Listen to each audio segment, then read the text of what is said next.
ڈرامے کی last episode میں آپ لوگ دیکھیں گے کہ کس طرح سے فبیہا کو اپنی تمام تر غلطیوں کا احساس ہو چکا ہے کہ اس نے اپنی حسرتوں کو پانے کی کوششوں میں ایک ہستا بستا گھر اجاڑ کے رکھ دیا، ایک ماں کو اپنے بچوں سے دور کروایا، یہاں تک کہ بچوں کے ساتھ بہت ہی غلط رویہ اختیار کیا۔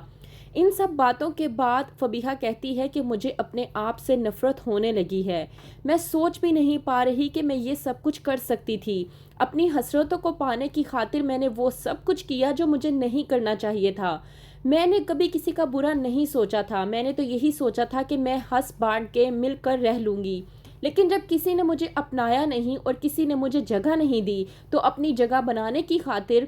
میں نے دوسروں کی جگہ چھین لی اور ان کے ساتھ اتنا برا سلوک کیا کہ میں آج سوچتی ہوں تو مجھے شرمندگی محسوس ہوتی ہے۔ وہیں پر دوسری طرف ہوتا ہے ارحم کا ایکسیڈنٹ اور حمزہ کال کر کے ثنایا کو بتاتا ہے کہ ارحم کا بہت بری طریقے سے ایکسیڈنٹ ہو چکا ہے۔ ثنایا جاتی ہے ارحم کے پاس ہاسپٹل میں اور جب جاتی ہے وہاں پر فبیہا بھی آ جاتی ہے۔ پہلے تو ثنایا کو فبیہا کو دیکھ کر بہت زیادہ غصہ آتا ہے کیونکہ اسے اپنی تمام تر باتیں یاد آ جاتی ہیں جو کچھ بھی فبیہا نے ثنایا کے ساتھ کیا، اس کا ہستا بستا گھر اجاڑ دیا۔ لیکن فبیہا آ کر ثنایا سے معافی مانگتی ہے اور کہتی ہے کہ میں اپنے کیے پر بہت زیادہ شرمندہ ہوں، میں نے آپ کے ساتھ بہت کچھ غلط کیا، آپ کے بچوں کے ساتھ بہت کچھ غلط کیا، میں نہیں جانتی کہ میں اپنی حسرتوں اور خواہشات کو پورا کرنے کی خاطر کیا کچھ کر بیٹھی، لیکن میں آج آپ سے معافی مانگنے کے لیے آئی ہوں، پلیز مجھے معاف کر دیں۔ یہ کہہ کر فبیہا جانے لگتی ہے کہ وہیں سے پیچھے ثنایا فبیہا کو روکتی ہے اور کہتی ہے کہ تم یہاں پر آئی ہو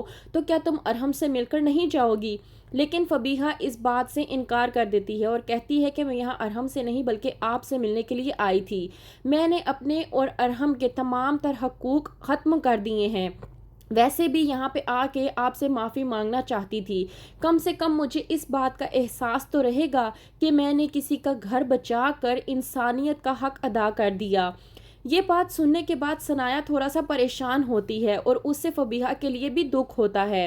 کیونکہ ثنایا نے کبھی فبیہا کا غلط نہیں چاہا تھا، لیکن اس سے یہ چیز برداشت نہیں ہوئی تھی کہ فبیہا نے اس کا گھر برباد کر دیا۔ یہ کہہ کر فبیہا وہاں سے چلی جاتی ہے، وہاں پر گھر میں موجود ہوتی ہے کہ آتی ہے اس کی بہن فرحین، آ کر اس سے بات کرنے کی کوشش کرتی ہے اور کہتی ہے فرحین اپنی بہن فبیہا سے کہ مجھے معاف کر دو، میں نے تمہیں اس بار غلط سمجھا۔ لیکن فبیہا فرحین سے کہتی ہے کہ آپ کو مجھ سے معافی مانگنے کی کوئی ضرورت نہیں ہے، اور ویسے بھی آپ کس بات کی معافی مجھ سے مانگ رہی ہیں، آپ نے کبھی مجھے غلط نہیں کہا اور نہ ہی آپ کی کسی بھی بات کا میں نے کبھی برا مانا ہے، تو آپ مجھ سے یہ معافی نہ مانگیں۔ اور ویسے بھی اس دنیا میں صرف دو ہی لوگ ہیں، ایک آپ اور ایک امی، جن سے میں نے بے لوث محبت کی ہے، اور جن سے محبت کی جاتی ہے ان کی باتوں کا برا نہیں منایا جاتا۔ اس بات پر فرحین اپنی بہن فبیہا کے صدقے واری جاتی ہے اور کہتی ہے کہ میری بہن لاکھوں میں ایک ہے۔ یہی باتیں ہو رہی ہوتی ہیں دونوں بہن کے درمیان کہ وہیں پر اسے یاد آتا ہے فبیہا کو کہ اس نے حمزہ کے ساتھ بہت ہی غلط کیا، حمزہ جس نے ساری زندگی فبیہا کا ساتھ دیا، مشکل وقت میں اس کا ساتھ دیا، فبیہا نے اسی کو غلط ٹھہرایا اور اس کے ساتھ غلط کیا۔ فبیہا کہتی ہے فرحین سے کہ ایک شخص ایسا ہے جس سے مجھے جا کر معافی مانگنی ہے اور وہ کوئی اور نہیں بلکہ حمزہ ہے۔ ابھی یہ بات کر ہی رہی ہوتی ہے فبیہا فرحین سے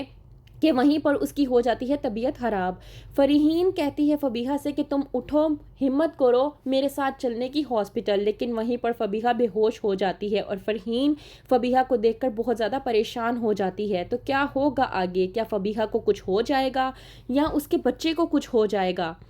یا پھر ڈرامے کی آخری قسط میں ثنایا، فبیہا اور ارحم تینوں ایک ساتھ مل جل کر رہیں گے؟ ویسے آپ لوگوں کا اس بارے میں کیا کہنا ہے کمنٹس کے ذریعے ضرور بتائیں، اور جاننے کے لیے آخری ایپیسوڈ حسرت کی لازمی دیکھیے۔